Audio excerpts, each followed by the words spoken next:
This channel does not promote any violent, harmful, or illegal activities. All content provided by this channel is meant for an educational purpose only. Top quality और consistent performance के लिए सिर्फ silver pumps नाम याद रखना। নমস্কার, শুরু করছি দমদার 10। আপনাদের সঙ্গে রয়েছে আমি সম্প্রীতি।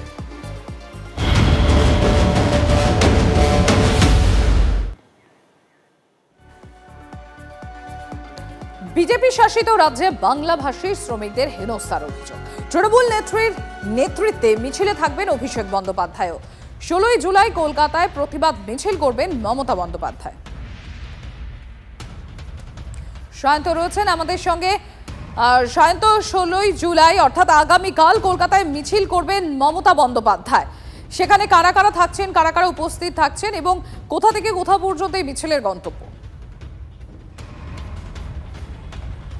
দেখো, আগামী 18 জুলাই প্রধানমন্ত্রী নরেন্দ্র মোদী রাজ্যে আসছেন, আর তার ঠিক দুদিন আগে 16 জুলাই মমতা বন্দ্যোপাধ্যায় ভিন রাজ্যে যে বাঙালি শ্রমিকদের হেনস্থা করা হচ্ছে তার অভিযোগে, তার প্রতিবাদে তারা কি মমতা বন্দ্যোপাধ্যায়ের পথে নামতে চলেছেন। এবং তার সঙ্গে দলের সর্বভারতীয় সাধারণ সম্পাদক অভিষেক বন্দ্যোপাধ্যায় যেমন থাকছেন, তেমনই থাকছেন দলের নেতা, কাউন্সিলর, মন্ত্রী প্রত্যেকেই।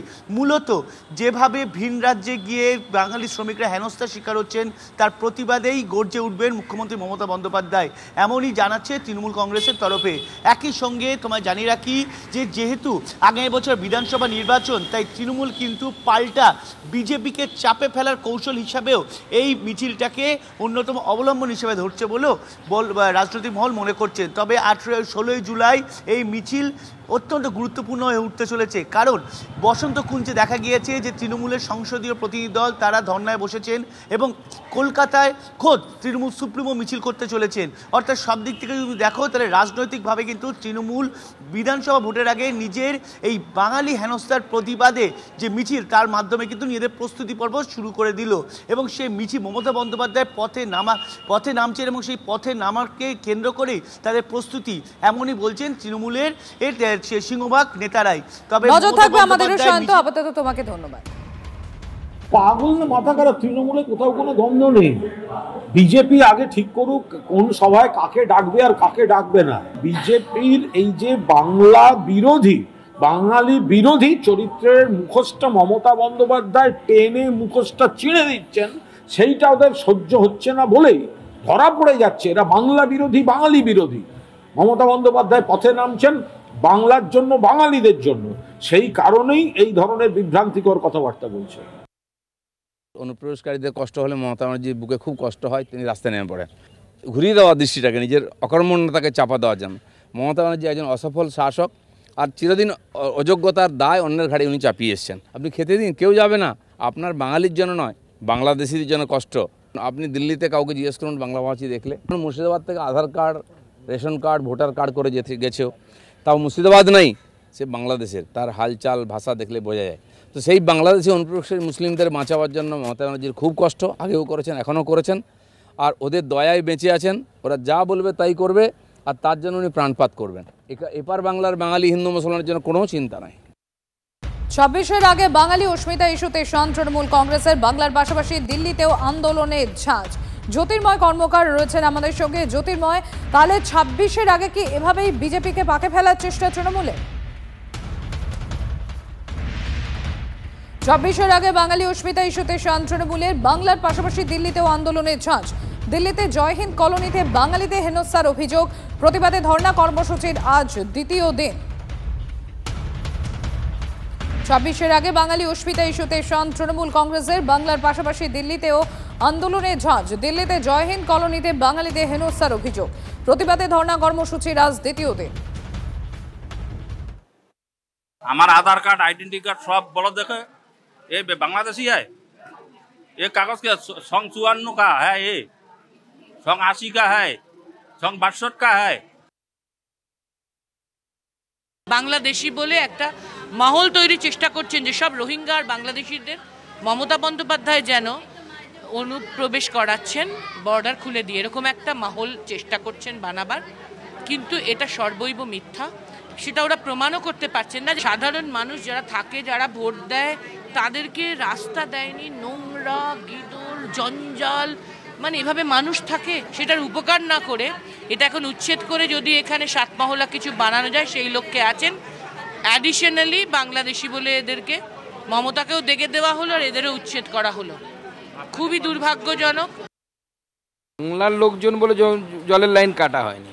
রোহিঙ্গা মুসলিম যারা আছে, যারা অনুপ্রবেশকারী আছে, তাদেরকে বেরোতে হবে সেখান থেকে। অনুপ্রবেশকারীদের তো থাকার জায়গা ভারতবর্ষ নয়। অনুপ্রবেশকারীদের তাদের নিজের দেশে ফেরত যেতে হবে। ওখানে যারা আছে তাদের নামগুলো দেখলে আপনারা বুঝতে পারবেন কারা আছেন। মমতা বন্দ্যোপাধ্যায় তাদের জন্য গেছেন, ভোট ব্যাংকের জন্য সাগরিকা ঘোষকে পাঠিয়েছেন সেখানে। ভিন রাজ্যে বাংলা ভাষায় কথা বলা মানুষদের হেনস্থার অভিযোগ। মন্ত্রিসভার বৈঠকে সব মন্ত্রীদের সরব হওয়ার নির্দেশ মুখ্যমন্ত্রী। মন্ত্রীদের রাস্তায় নেমে প্রতিবাদের নির্দেশ মুখ্যমন্ত্রীর। আগামীকাল মুখ্যমন্ত্রীর নেতৃত্বে কলকাতায় মিছিল করবে তৃণমূল কংগ্রেস, আপনারা জানেন। আর এবার ভিন রাজ্যে বাংলায় কথা বলা মানুষদের যে হেনস্থার অভিযোগ, সেই অভিযোগে এবার মন্ত্রিসভার বৈঠকে সমস্ত মন্ত্রীদেরকে সরব হওয়ার নির্দেশ দিয়েছেন মুখ্যমন্ত্রী মমতা বন্দ্যোপাধ্যায়। এমনকি মন্ত্রীদের রাস্তায় নেমে প্রতিবাদের নির্দেশও মুখ্যমন্ত্রী।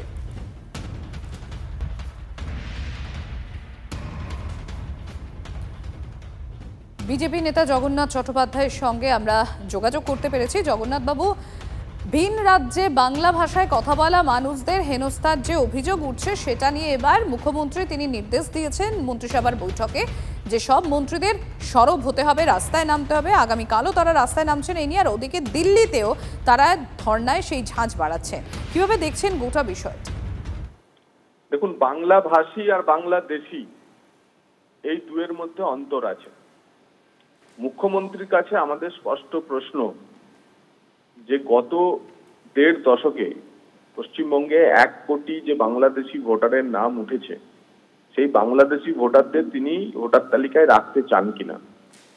সারা দেশের যুক্তরাষ্ট্রীয় কাঠামোই ভারতের সংবিধান অনুযায়ী দেশের নীতি হলো বাংলাদেশিদের অনুপ্রবেশকারীদের সে দেশে ফেরত পাঠানো। সেই নীতি নিয়ে কেরল, তামিলনাড়ুও বাংলাদেশি যারা অনুপ্রবেশকারী তাদের চিহ্নিত করছেন এবং বাংলাদেশে ফেরত পাঠানোর কাজ করছেন। সেই কাজে পশ্চিমবঙ্গের মুখ্যমন্ত্রী সহায়তা করবেন কিনা।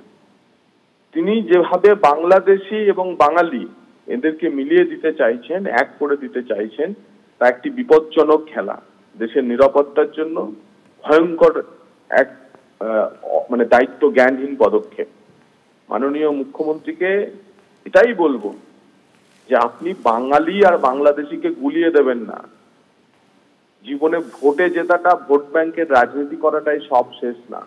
সবার আগে দেশ, দেশের স্বার্থ, তারপরে আমরা যে যাই রাজনীতি করি সেসব থাকবে। আপনি আগে আপনার স্পিকারের চেয়ারে যে অবৈধ অনুপ্রবেশকারীদের যে তালিকা আপনি ছুঁড়ে ফেলে দিয়ে এসেছিলেন যে পশ্চিমবঙ্গের ভোটার তালিকায় এদের নাম রয়েছে 2005 সালে, সেই অবস্থানে রয়েছেন না সেই অবস্থান থেকে ডিগবাজি মেরে এখন বাংলাদেশি ভোটারদের ভোটে পশ্চিমবঙ্গে ভোট জিততে চাইছেন, সেটা আগে স্পষ্ট করুন। তারপরে জগন্নাথ বাবু।